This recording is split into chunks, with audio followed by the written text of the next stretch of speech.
안녕하세요. 허재영 기자입니다.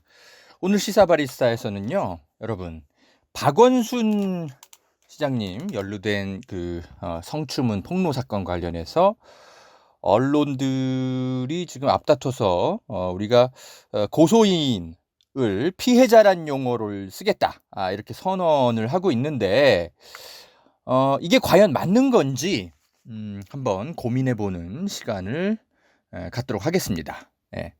지금 KBS가 공영방송인데 고소 여성에 대해서 피해자라는 용어를 사용하겠다고 지금 밝힌 상태예요.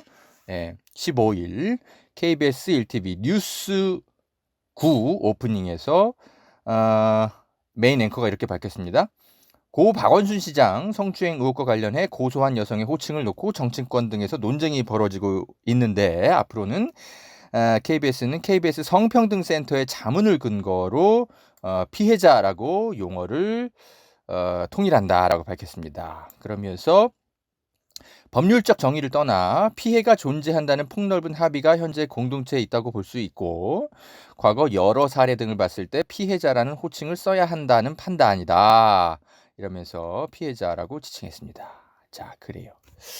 정치권에서는 논쟁이 있을 수 있죠. 왜냐하면 각자 이해관계가 다르니까요. 그리고 김재련 변호사 지금 고소인을 대리하고 있죠. 이분들은 다 이해관계가 얽혀 있는 분들이기 때문에 피해자란 용어를 쓰면 피해자란 용어를 써야 된다, 뭐 이런 주장을 할 수 있는데, 언론은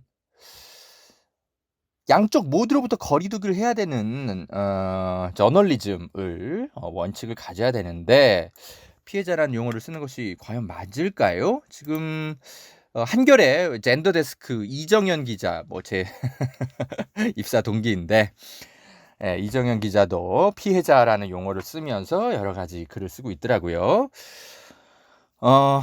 여러분 어떻게 생각하십니까? 제가 여러 해외 언론들이 현재 우리 박원순 시장님 관련 사건들을 어떻게 보도하고 있는지, 그리고 해외의 유명 정치인들, 그리고 미투 사건들에 대해서 이 고소인들을 어떻게 지칭하고 있는지를 하루 동안 쭉 모니터링을 해봤어요. 그것들을 여러분과 고민해 봅니다. 일단 결론부터 말씀드리면, 해외 언론들은요, 소위 말해서 이 성폭력 의혹 사건에서 가해자 쪽과 피해자 쪽으로 불리는 양쪽 모두로부터 거리두기 하면서 보도하는 것으로 그렇게 분석이 됩니다. 월스트리트, 뉴욕타임즈, 뉴요커, 그리고 진보 언론지인 영국의 가디언지 같은 것들을 제가 쭉 다 살펴봤고요. 그리고 미투 운동의 시발점이 된 하비 와인스타인 사건이 있어요, 헐리우드에. 이 보도까지 제가 다 살펴봤는데 결론이 이렇습니다. 함부로 victim, 피해자라는 용어를 쓰지 않는 것으로 확인이 됐습니다. 정확하게는 고소인 이라고 표현하거나 accuser라는 표현을 쓰거나, 또는 사람 이름을 씁니다. 문제 제기한 사람. 그리고 victim이란 표현을 쓰긴 쓰는데 어떻게 쓰느냐? alleged victim이라고 씁니다. 제가 alleged는 혐의, 의혹 뭐 이런 단어인데, 이게 보통 법조 기사 같은데 많이 이제 그 해외 언론에서 많이 쓰거든요. 그러니까 확실하지 않은 사건, 이런 것들을 지칭할 때 이 alleged라는 단어를 많이 쓰는데, alleged victim이라는 단어를 쓰는 것으로 확인이 됩니다. 그러니까 피해 호소인, 이렇게 우리나라 말로 번역할 수가 있겠죠. 그래서 우리 언론들이 피해 호소인이라고 기사를 쓰는 건 해외 언론들의 그 저널리즘을 관행하고 일치하는 그런 용어예요. 함부로 피해자라는 용어를 해외 언론들은 쓰고 있지 않습니다. 자, 제가 하나하나 예를 들어서 설명을 드릴게요. 허재영 기자의 시사바리스타, 커피향 가득한 방송입니다. 여러분, 커피 한잔 하시죠.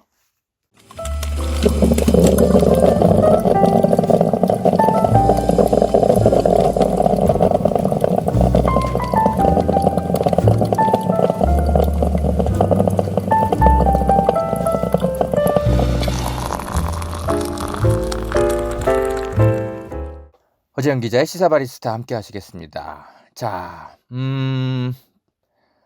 박원순 시장님 타기 이후에 여러 해외 언론들도 이 소식을 서울발로 보도를 전했더라고요. 그래서 제가 몇몇 뉴스들을 살펴봤습니다. BBC랑 ABC 뉴스, 워싱턴 포스트 이런 것들을 쭉 살펴봤는데 제가 무엇에 집중해서 봤냐면 과연 그 서울시장님의 비서에 대해서 뭐라고 기사 속에 표현하고 있는가, 그것을 위주로 살펴봤어요. 자, 대체로 다라고 제가 말할 수는 없죠. 제가 다 본 건 아니니까. 근데 이제 유수의 언론들은 alleged victim이라는 표현을 쓰고 있는 것으로 확인이 됐습니다. 그러니까 제가 예전에 그 조국 법무장관 그 관련해서 이제 검찰 출입 기자들 문제점 설명하면서 해외 언론들은 이 조국 사건 관련해서 allegation 또는 alleged라는 표현들을 꼭 반드시 붙여서 설명한다. 그런데 왜 우리나라는 이렇게 reveal, 드러났다라는 표현을 이렇게 단정적으로 쓰냐, 이러면서 제가 이렇게 설명드린 적 한 번 있었어요. 이 alleged라는 단어가 여러분 의혹은 있지만 어떤 확실한 증거가 아직 나오지는 않은 상태, 그런 상태에 있을 때 쓰는 단어입니다. 그러니까 reveal, 드러났다라는 표현하고는 완전히 좀 느낌이 다른 거죠. 그래서 해외 유수의 뉴욕타임즈나 이런 언론들은 검찰 수사 단계에서 reveal이라는 단어를 안 써요. alleged라는 이런 단어를 써요. 제가 저번에 하여튼 다 설명드렸어요. 근데 이거를 victim이란 단어를 묘사할 때도 쓰고 있더라고요. 이건 저도 이번에 처음 알았어요. 그래서 BBC가 7월 13일 날 이렇게 보도했어요. 박원순 시장님 사건을 이제 보도하면서 제목이 이래요. What did the alleged victim say? 자, 뭐냐? 피해 호소인은 뭐라고 주장했나? 이렇게 제목이 달립니다. 그냥 victim이라고 안 써요. alleged victim. 피해 호소를 하고 있는 사람. 이렇게 해석할 수 있는 그런 단어를 쓰고 있단 말이죠. BBC뿐만이 아니라 ABC 뉴스도 alleged victim이라는 단어를 쓰고 있는 것으로 제가 확인이 됐고요. 그리고 워싱턴 포스트도 굉장히 신중하게 단어를 쓰고 있더라고요. 박원순 시장님 이제 타계 소식을 전하면서 이런 문장을 썼어요. Seoul mayor who killed himself accused of sexual harassment by former secretary. 그러니까 뭐냐? 전 박원순 시장의 비서에 의해 어떤 성추행 의혹으로 고소당하자 박원순 시장이 자살했다. 뭐 이런 식의 제목을 달아서 보도를 한 거죠. 그러니까 victim이란 단어를 제목에 안 써요. 그냥 secretary 또는 accuser, 고소인이죠. accuser. 이런 단어를 쓰고 있단 말이죠. 그래서 sexual harassment도 문장 그 기사 안에 문장을 보면 alleged sexual harassment라고 써요. 그러니까 성추행 사건이라고 쓰지 않고 성추행 의혹, 이렇게 거리두기를 하면서 보도를 하고 있다라는 거죠. 그죠? 자, 워싱턴 포스트가 victim이란 단어를 기사 속에서 딱 한번 쓰긴 쓰더라고요. 언제 쓰냐? 제가 보니까 이렇게 써요. 그러니까 그 김재련 변호사가 언급하는 단어를 문장으로 쓸 때는, 그럴 때는 victim이라는 단어를 쓰더라고요. 그러니까 제가 조금 읽어드릴게요. 자, Kim said the chat records stored on the victim's phones were submitted to the police as evidence. 그러니까 김 변호사가 경찰에 제출된 증거, 즉 피해자의 휴대폰에 저장되어 있는 기록에 대해서 말했다. 이럴 때 딱 한번 그냥 단정적으로 victim이라는 표현을 쓰더라고요. 이건 그러니까 변호사가 이렇게 표현을 했기 때문에 그냥 그렇게 쓴 것 같아요. 기자의 언어가 아니라 김재련 변호사의 멘트로서 victim을 쓰는 거죠. 그 외에는 워싱턴 포스트도 accuser 또는 secretary 이런 표현들을 쓰고 있단 말이죠. 함부로 victim이란 단어를 쓰지 않습니다. 뉴욕타임즈도 살펴봤어요. 2020년 7월 13일 날 제목을 이렇게 달아서 보도했더라고요. I felt defenseless. Seoul mayor's secretary speaks out about alleged abuse. 이게 제목입니다. 그러니까 보세요. 여기도 alleged라는 단어를 쓰잖아요. 봐봐. 나는 무력감을 느꼈어요. 라고 이제 그 비서의 말을 전하면서 제목에 거기다가 뭐라고 하냐? About alleged abuse. 어떤 성추행 의혹에 관해서 말하다. 예. alleged라는 표현을 반드시 씁니다. 거리두기를 하는 거예요. 예. 무슨 말인지 아시겠죠, 여러분? 해외 언론들은 다 이러고 있어요. 근데 정작 우리나라 언론만 너무 그 고소인 쪽에 감정이입을 한 건지 뭐 아무튼 너무 지나치게 빅팀이라는 단어를 막 쓰고 있어요. KBS 뉴스 중에 이제 KBS world.kbs.co.kr이라고 있거든요. 그러니까 해외에 이제 KBS 뉴스를 번역해서 이제 소개하는 곳에서 이거를 검색해 보니까 KBS 뉴스는 여기서는 victim이란 단어랑 alleged victim을 좀 혼용해서 쓰고 있더라고요. 예, 보니까. 예. 우리나라 언론만 이러고 있어요. 예, 다른 언론들은 그 김재련 변호사의 멘트를 소개할 때만 victim이라는 단어를 쓰고 기자의 언어를 쓸 때는 alleged victim, 그러니까 피해 호소인 이란 단어를 주로 쓰고 있는데 아니면 그냥 secretary라고 객관적으로 표현하거나 예. 이래도 됩니까? 예. 그래서 저는 이 KBS가 이 성평등 센터의 자문을 받는 건 좋죠. 좋은데 다만 저널리즘의 영역은 이게 성평등 센터가 저널리즘을 100% 좌지우지해서는 안 되는 거예요. 예. 성평등 문제를 연구하는 곳이 따로 있고 저널리즘을 연구하는 곳이 따로 있단 말이죠. 그런데 너무 섣불리 KBS 성평등 센터의 자문만을 듣고 이렇게 피해자란 용어를 쓰기로 공식 발표한 것이 과연 적절한 것이냐, 저널리즘의 원칙에 맞는 것이냐 논란이 있을 수밖에 없을 것 같습니다. 예, 그래서 제가 이건 좀 아닌 것 같은데 좀 의문이 들어가지고 해외 언론들을 쭉 이렇게 살펴본 겁니다. 예. 자, 이 방송을 들으신 여러분, KBS 시청자위원회 어디 게시판이든 어디든 시사바리스타를 좀 올려놔주세요. 이 맞는 건가? 예, 이건 우리 언론학계에서 논쟁이 좀 필요한 사안입니다. 자, 우리나라의 소식은 지금 이렇게 전해지고 있는데 그럼 과거에 그 해외에서 벌어진 어떤 정치인 성추문 사건에서 언론들은 어떻게 보도하고 있는지까지 제가 모두 살펴봤습니다.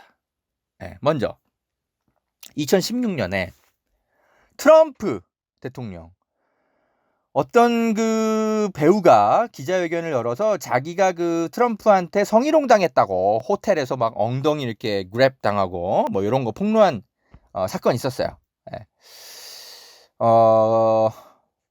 뭐 사진까지도 제시하면서 꽤 자세하게 이제 폭로해서 언론이 이제 자세하게 다뤘는데 제가 2016년에 가디언즈가 이 사건을 어떻게 보도하고 있는지를 살펴봤습니다. 보니까 기자가 이렇게 보도해요. 그냥 이 주장을 하는 배우를 그냥 she 또는 accuser, 고소인 이렇게 그냥 표현하더라고요. CNN이나 허핑턴 포스트도 같은 폭로에 대해서 모두 she 또는 accuser라는 표현을 쓰고 있더라고요. 그러니까 victim이라는 단어는 아예 쓰지도 않아요. 왜냐? 일방의 주장이니까. 그죠? 그리고 최근에 2020년에 지금 미국에서 여군 마네사 길렌이 지금 상사한테 성추행 당한 뒤 지금 살해된 어떤 그런 의혹 사건 때문에 아주 미국이 시끄럽거든요. 이것에 대해서도 지금 미국 언론들이 어떻게 보도하고 있는지를 제가 살펴봤어요. 여기서도 제가 주로 워싱턴 포스트를 주로 봤는데 이 사건에 대해서 미 육군이 진상조사까지 벌였고 심지어 미 육군 조사관도 피해의 어떤 그 이제 여성이 성추행 당했을 가능성이 있다라고 조사 결과 발표했습니다. 그래서 could have faced some harassment라고 발표를 했어요. 발표를 했는데 그런데도 이 워싱턴 포스트는 victim이란 표현을 함부로 쓰지 않아요. 예. 그냥 미 여군 마네사 길렌이라고만 표현하지 victim이란 표현을 쓰지 않습니다. 예. 그리고 이제 성추행 가해자로 의심되면서 자살한 사람이 있거든요. 데이비드 로빈슨이라고. 이 사람도 기사에는 무슨 뭐 가해자 이런 표현을 쓴다기보다 그냥 용의자, 서스펙트 정도로만 지칭을 하고 있는 것으로 파악이 됩니다. 그러니까 군 당국이 조사해서 발표한 사건에 대해서도 언론은 객관적으로 거리두기를 하는 거예요. 근데 우리 여성가족부가 뭐 박원순 이 사건, 우리 이 여비서 사건에서 그 여비서를 피해자라고 지칭하는 게 맞다라고 입장을 밝혔는데, 글쎄요. 미국 육군 조사관은 그냥 could have faced some harassment 이렇게 발표하는데요. 예, 그러니까 가능성이 있는 것으로 조사가 됐다. 이렇게만 발표하지 누가 가해자고 누가 피해자고 명확하게 지칭하지 않아요. 미국 육군은. 근데 왜 우리나라 여성가족부는 왜 이렇게 단정적으로 지칭해야 된다라고 선언해버리죠? 물론 각 나라의 상황과 문화 달라요. 다르지만 미국이 우리 사회보다 성인지 감수성이 낮아서 벌어지는 일은 분명히 아닐 거라고 저는 생각합니다. 예. 우리 사회가 젠더 이슈가 필요하죠. 필요한데 이게 너무 갑자기 이렇게 부상이 되면서 합리적인 수기 과정 없이 용어들을 이렇게 정해가는 것은 아닌가, 검토가 필요해요. 예. 저는 그런 말씀을 드리는 차원에서 말씀을 드리는 겁니다. 자, 미국에서도 어떤 그 정부기관이나 이런 데서도 함부로 가해자, 피해자 이런 단어를 쓰지 않는다는 것. 네. 그리고 언론도 가해자, 피해자 이런 단어를 쓰지 않고 있다는 거. 제가 설명을 좀 드리겠습니다. 자, 그래서 좀 더 과거로 거슬러 올라가서 이 미투 용어의 시발점이 된 그 헐리우드 그 제작자 와인스타인 사건이 있거든요. 예, 그 사건들을 미국의 언론들은 어떤 용어들을 사용해 가면서 보도했는지를 제가 한번 조사를 쭉 해봤어요. 이 와인스타인이라는 아주 헐리우드의 유명한 제작자가 있는데 이 사람이 여배우들, 특히 신인 여배우들을 상대로 온갖 성추행했던 것들이 굉장히 오랫동안 있었나 봐요. 근데 그거를 이제 여배우들이 꾹꾹 눌러서 비밀로 하고 있다가 어떤 분위기가 이제 돼가지고 크게 다 같이 나도 당했다 이러면서 선언을 한 적이 있어요. 그게 아마 2017년부터 벌어진 사건일 텐데, 그게 이제 미투라는 용어가 어떤 전 세계적으로 확산하게 된 아주 유명한 사건입니다. 이 사건을 미국에서 뉴욕타임즈가 최초로 고발한 것으로 확인이 되더라고요. 그래서 와인스타인이 여러 그 어떤 성추문 관련 보고 때문에 직장에서 해고됐다, 이런 것들을 뉴욕타임즈가 2017년 10월 8일 날 최초로 보도를 하더라고요. 제목이 이래요. Harvey Weinstein is fired after sexual harassment reports. 그러니까 하비스타인이 여러 성추문 관련 보고 때문에 해고됐다, 이렇게 얘기를 하지 뭐 가해자, 피해자 뭐 이런 단어를 쓰고 있지는 않더라고요. 예, 그냥 분명히 리포트는 있었으니까 그 리포트 때문에 해고됐다 이렇게만 전하지. 예. 그래서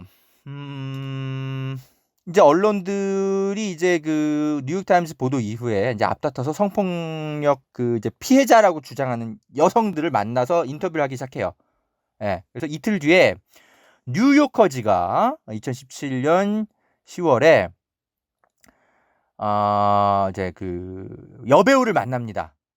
여배우를 만나가지고 아르젠토라는 어떤 이제 그 여배우를 만나는데 이분하고 이제 인터뷰를 하면서 하비 와인스타인한테 어떻게 성폭행을 당했는지 고발하는 그런 인터뷰를 쭉 실어놨더라고요.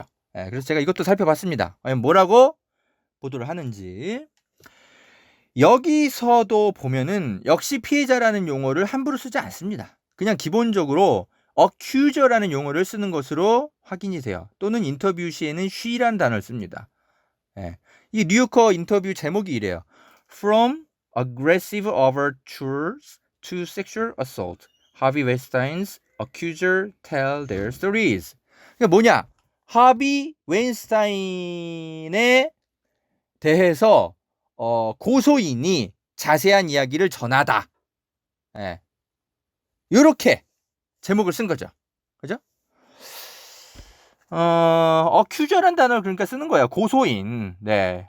다만 인터뷰 시에 victim이란 단어를 딱 2번 쓰더라고요. 여기서도 뉴요커에서 피해자란 용어를 쓰긴 쓰는데 언제 쓰냐?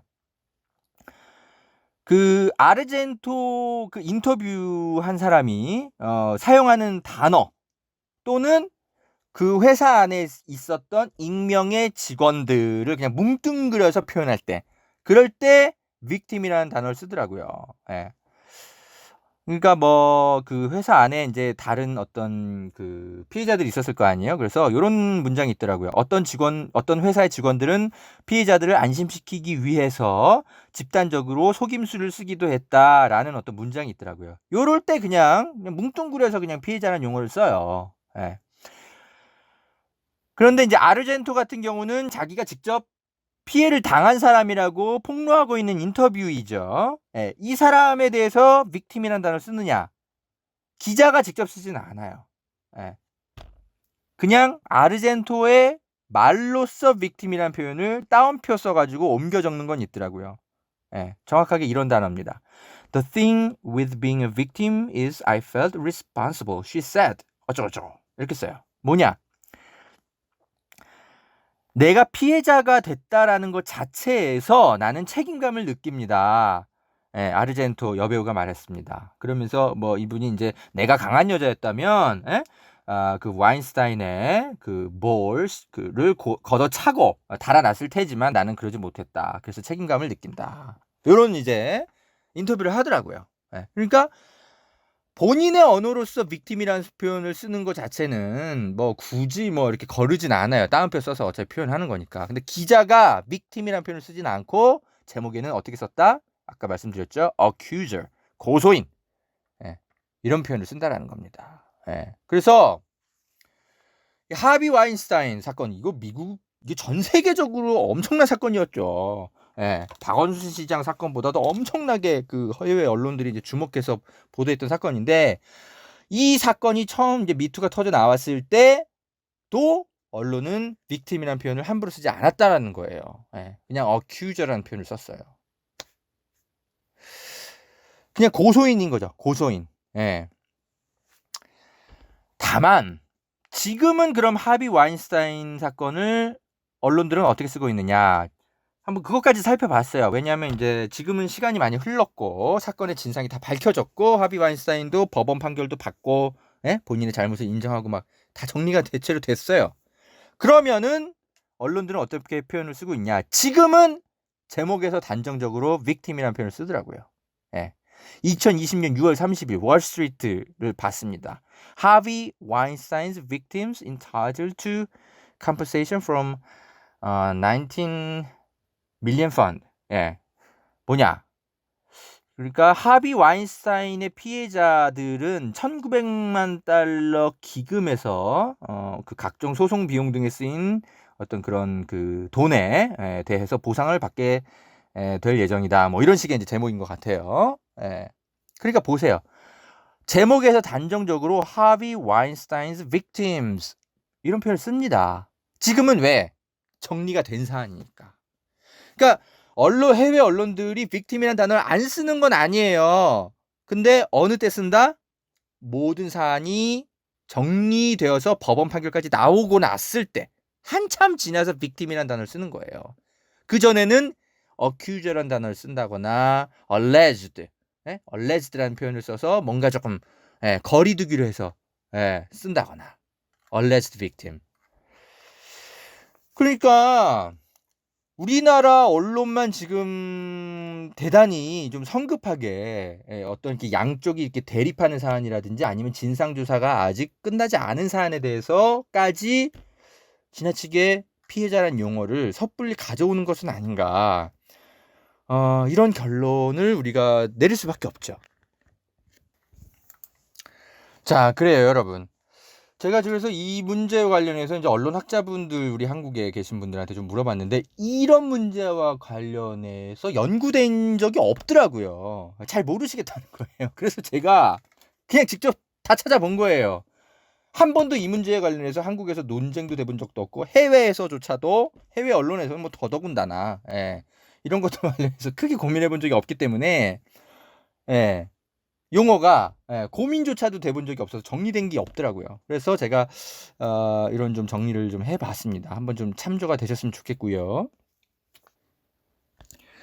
자, 방송 마치겠습니다. 방송 마치기 전에 그 김재련 변호사가 이제 그 기자회견을 열었더라고요. 뭐 성추행 사건 기자회견 뭐 이렇게 현수막 걸어 가지고 기자회견 하시던데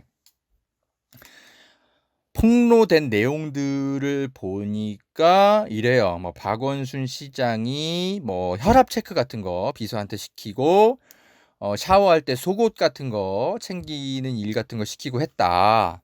이렇게 폭로를 하더라고요. 자, 저는 듣는 순간 놀랐어요. 이게 사실이라면 박원순 시장님 진짜 부적절하게 업무 지시하셨네. 정말 실망이네. 이런 생각이 드는데 동시에 무슨 생각이 드냐, 여러분.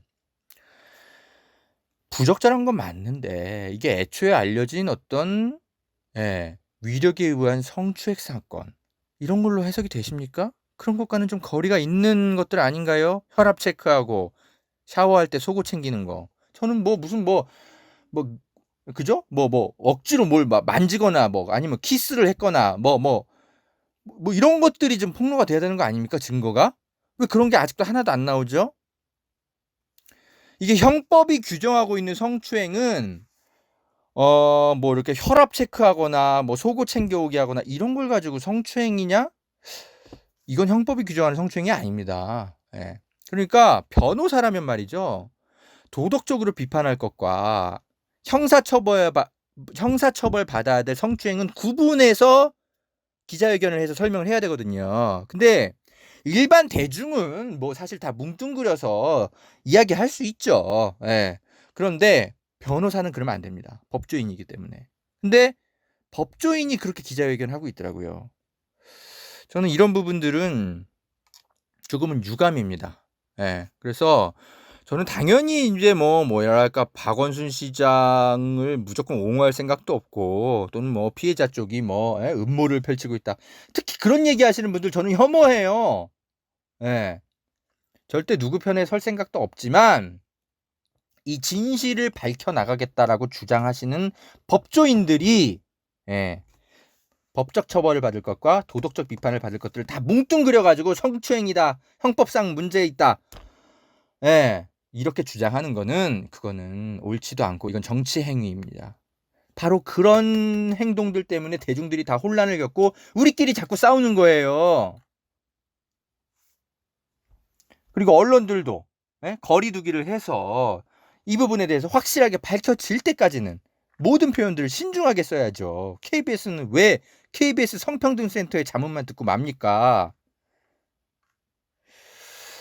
그래요.